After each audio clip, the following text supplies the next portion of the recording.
అనంతపురం జిల్లా రాజకీయ division municipal పరిధిలో ఒక సార్కి వినతిపత్రం ఇచ్చినాం. ఈ వినతిపత్రం ఏమంటే ఇక్కడ డ్యామ్ బీటీపీ లేఅవుట్లు ఉన్నాయి.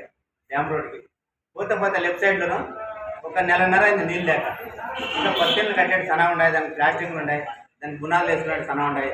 ఇవన్నీ నీళ్ళు లేక 1.5 నెలలంటే ప్రజలు ఇబ్బంది పడుతున్నారు.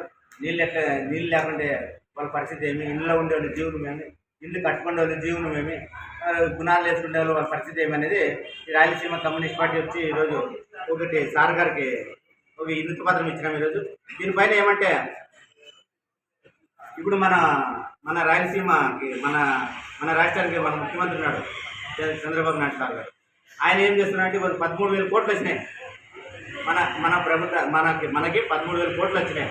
13,000 లక్షల కోట్లు వచ్చినాయి మనకి.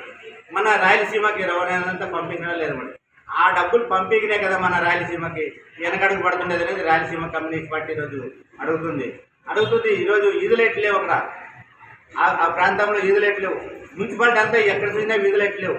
మున్సిపాలిటీ పరిధిలో ఎక్కడుంటే అక్కడ అలా వీధులైట్లు ఉండాలి కదా, వీధులైట్లు లేవు. వీళ్ళు ఏమంటారంటే కరెంటు బిల్లు కట్టుకోకుంటే పెనాల్టీ కట్టింగ్, ఇంటి గుర్తు కట్టకుంటే కట్టింగ్, అన్నీ మొత్తం కట్టింగ్లో ఉంటాయి కదా పెనాల్టీలు. మళ్ళీ కట్టాలని డిమాండ్. వీళ్ళు సౌకర్యాలు ఎక్కడ చేస్తున్నారు, ప్రజలకేమో ఇబ్బంది పెడుతున్నారు, పెనాల్టీ చేస్తున్నారు, అన్ని ఇబ్బందులు పెడుతున్నారు. మళ్ళీ దీన్ని అడిగేవాళ్ళు ఎవరు? అందుకే రాయలసీమ కమ్యూనిస్ట్ పార్టీ వచ్చి ఈరోజు ఒక వినతి పత్రం ఇచ్చి మేము కూడా పెద్ద ఎత్తున డిమాండ్ చేస్తాము. దీనిపైన పట్టించుకోకుంటేనా రోడ్డు పైన కూడా ఎక్కడ చూసినా మట్టి ఉంది. ఇంకా కాలువలో ఎంతుందో తెలీదు, కాలువలో చూడాలా కూటికి ఎంతుందో, రోడ్డు మీద మట్టి చూడాలా, సైడ్లో ఎంత వరకు వచ్చినాయి, బండ్లు స్లిప్ కాకుంటాయా అని రాయలసీమ కమ్యూనిస్ట్ పార్టీ డిమాండ్ చేస్తుంది. ఆయన 2 రోడ్ల మధ్యలో పెద్ద రోడ్డు మధ్యలో చెట్లు పెట్టినారు. ఆ చెట్లు సరిగ్గా నీళ్ళు లేవు, ఎండిపోతున్నాయి.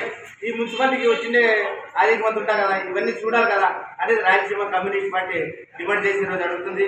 ఎందుకంటే మీరు పట్టించుకొని సరైన పనులు చేయకపోతే ఇంకా మేము పెద్ద ఎత్తున డిమాండ్ చేస్తామని రాయలసీమ కమ్యూనిస్ట్ విజ్ఞప్తి చేస్తుంది.